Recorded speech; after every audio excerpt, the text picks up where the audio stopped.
بسم الله الرحمن الرحيم. وقال الذين كفروا لرسلهم لنخرجنكم من أرضنا أو لتعودن في ملتنا فأوحى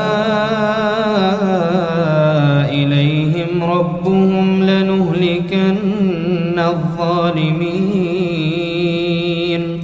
ولنسكننكم الأرض من بعدهم ذلك لمن خاف مقامي وخاف وعيد واستفتحوا وخاب كل جبار عنيد من ورائه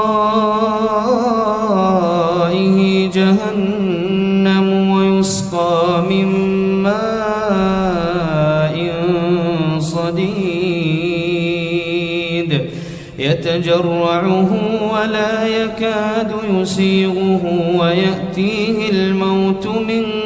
كل مكان وما هو بميت ومن ورائه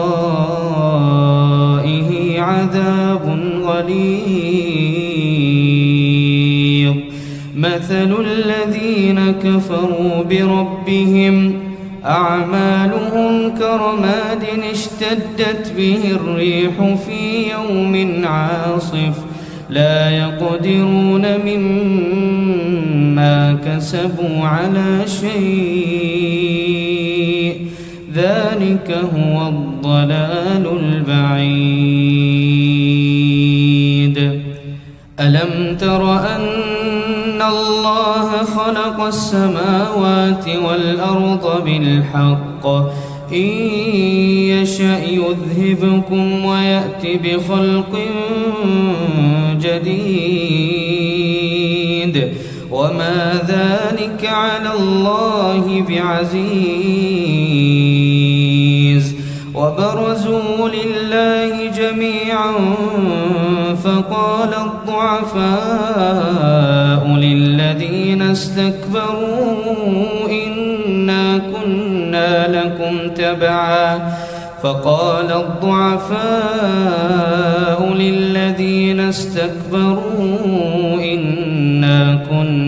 لكم تبعا فهل أنتم مغنون عنا من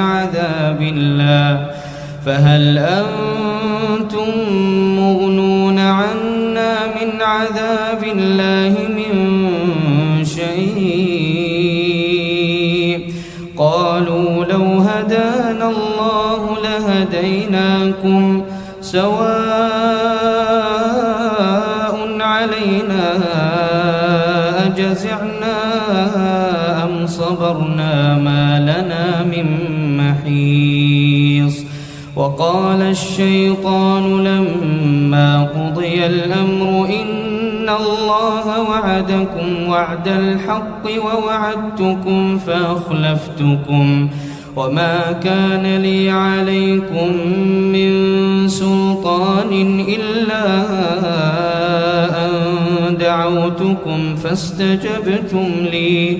فلا تلوموني ولوموا أنفسكم ما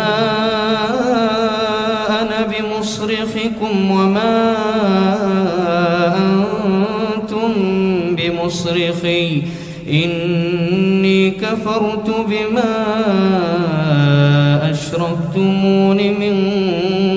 قبل إن الظالمين لهم عذاب